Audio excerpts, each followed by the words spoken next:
Chers utilisateurs de Planning Web, bonjour. Alors ce matin, il y a une nouvelle version, nous sommes le 5 décembre 2024 et je voulais vous montrer une petite amélioration concernant les tâches prédéfinies. En fin de vidéo, je vous montrerai les autres petites nouveautés. Remarquables en tout cas. Alors les tâches prédéfinies, ce que c'est si vous ne les utilisez pas, en gros c'est pour prédéfinir des tâches pour éviter de les ressaisir régulièrement. Donc ici je me crée une liste d'activités récurrentes dans mon entreprise et j'ai plus qu'à l'appliquer. J'ai le droit de modifier etc. mais ça va parfois beaucoup plus vite pour affecter un travail. Alors maintenant la nouveauté c'est que dans cette liste de tâches prédéfinies, ici on peut choisir un ordre. Donc on a un ordre qui est quelconque, qui est par défaut c'était l'ordre alphabétique, et bien maintenant vous pouvez décider par exemple de dire le travail par exemple de cuisine, et bien je peux l'éditer et choisir de le mettre au premier rang tout simplement, et du coup je vais avoir comme ça un nouvel ordre. Donc si je vais ici maintenant sur une tâche, j'ai voilà la première activité qui sera cuisine, que je peux bien sûr affecter tout de suite. Il y a aussi une nouveauté concernant les affectations. Alors d'abord, petit rappel.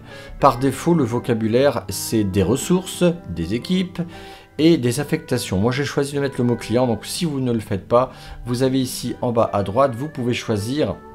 Moi, j'ai choisi client, mais vous pouvez choisir, bien sûr, d'autres paramètres. La petite nouveauté, c'est que par défaut, si l'on regarde une tâche, en fait, on a le libellé suivi de l'affectation. Dans les paramètres, vous pourrez choisir. Alors, on avait une case à cocher pour dire je la veux avant. Maintenant, en fait, on a un choix, un menu déroulant qui va dire de ne pas l'afficher. Et bien, vous avez maintenant cette option-là qui permet de ne plus afficher aucune affectation. Bien sûr, on va les retrouver dans la tâche. Si ici c'est affecté, par exemple, si j'avais mis client ARPT, eh bien, elle restera affichée, mais elle ne s'affiche plus dans le libellé, mais elle reste apparente ici.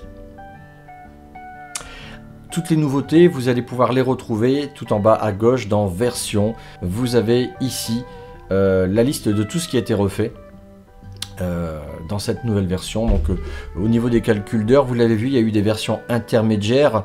Par exemple, là j'y pense, dans les calculs d'heures, dans un des calculs ici en bas, on peut aussi faire un saut de page, c'est-à-dire qu'on va pouvoir imprimer ce PDF là, ce calcul d'heures. On avait ici, maintenant c'est à la queue leu. On peut revenir en fait par un saut de page, c'est de séparer par exemple visuellement une affectation par page. Bon, c'est pas forcément économique, mais on peut le faire. Merci beaucoup d'avoir regardé la vidéo jusqu'au bout. N'hésitez pas à poser des questions en commentaire et puis bien sûr de liker puisque ça fait du bien au niveau de YouTube, au niveau des référencements. Et forcément, ça nous fait plaisir. Passez une belle journée. Au revoir.